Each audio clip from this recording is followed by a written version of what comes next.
Kenapa dipertentangkan? Bahkan cuma tes darah dan sebagainya itu. Karena mereka dulu Pak Rukianto, mereka itu ngomong seperti ada seorang Habib Baharun, wahai kiai-kiai, jangan sampai merasa dirinya walaupun pinter ngaji kitabnya, jangan sampai merasa dirinya sama dengan habaib.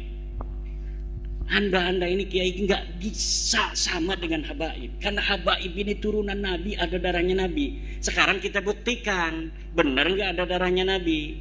Kalau silsilahnya nyambung nggak, itu bisa dengan ilmu nasab, bisa dengan kitab-kitab nasab. Kalau ada darah Nabi atau tidak, itu dengan tes DNA, Pak Rukianto.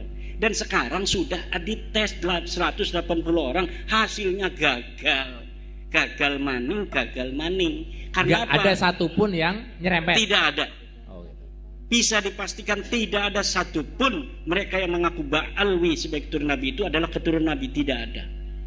Maka saya mengatakan kepada pembela-pembela Balwi itu, masalah akhlak kan itu ada yang baik, ada yang tidak. Masalah ilmu ada yang pintar, ada yang tidak. Kita hormati yang berakhlak baik, yang berilmu, tapi jangan minta tarif, kan? Begitu. Tapi kalau masalah nasab ini sudah qat'i dengan tes DNA, mereka laisu min abna'i Rasulillah sallallahu alaihi wasallam. Allahumma sholli alaihi, Allahumma sholli ala Muhammad. Karena begini, Pak Rukianto, kenapa saya mengatakan tes DNA sekarang? Dulu enggak, ini sudah setahun 7 bulan saya tidak ngomong-ngomong tes DNA. Karena ketika sudah kita ungkapkan kebenaran melalui kitab, melalui sejarah, melalui standar ilmiah yang universal, mereka tetap mengaku ngotot, marah, mencela, mencaci saya, kemudian tetap mengatakan saya turunan Nabi dan kamu adalah begal nasab. Oke, kalau masih kekeh mengaku turun Nabi, ada cara lagi, yaitu tes DNA itu. Kalau sudah benar-benar itu terjadi friksi yang diametral, tidak ada penengahnya, hakimnya ada, yaitu tes DNA. Dan ini kalau dibawa ke negara, ujungnya pasti tes DNA. Karena ketika Mario Teguh berbeda pendapat dengan anak dan istrinya, kata istrinya yang sudah dicerai itu, bahwa anak ini anak Mario Teguh. Kata Mario, bukan. Dia takut sama istri yang sekarang kan. Akhirnya anaknya tes DNA, Mario Teguh tes DNA, dan ditemukan tes DNA-nya betul bahwa anak ini, Danang apa siapa itu, adalah anak dari Mario Teguh.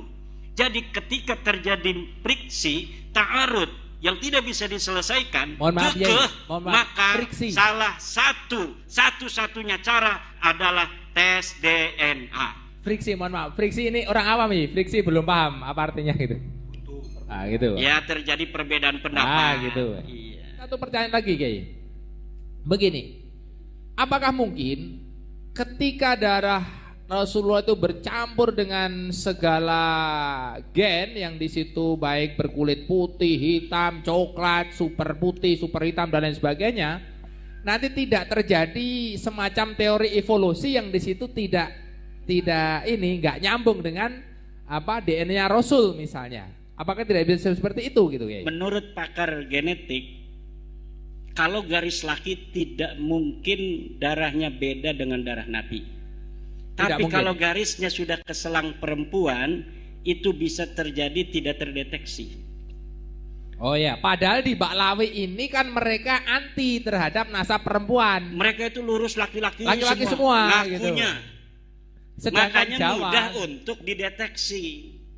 Ketika haplogrupnya G keluarnya hasilnya bukan J1, ya berarti mustahil keturunan G itu siapa? Nabi. J1 siapa ya? J1 itu turunan Nabi Muhammad. J1.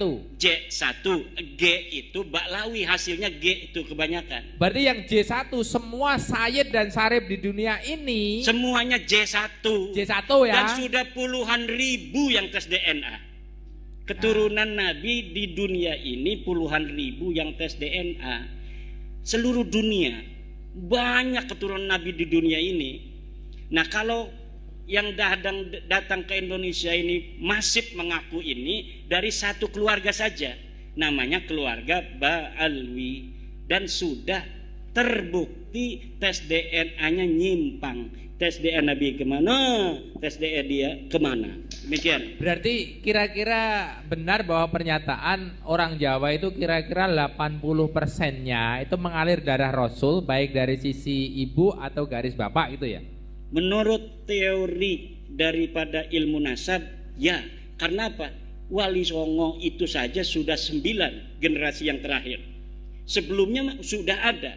Maka menurut pakar genetik, ini 80% ini bisa jadi mengalir darah Nabi kepada orang-orang Jawa, orang-orang Nusantara. Karena apa? Karena jumlah daripada turun Nabi yang datang ke Indonesia abad ke-16 ini sudah banyak waktu itu, dan keturunannya sekarang itu sudah sekian ratus tahun. Kalau dihitung secara ilmu matematika genetik, ini bisa jadi seluruh penduduk Indonesia 80%-nya itu adalah mengalir darah Nabi besar Muhammad sallallahu alaihi wasallam.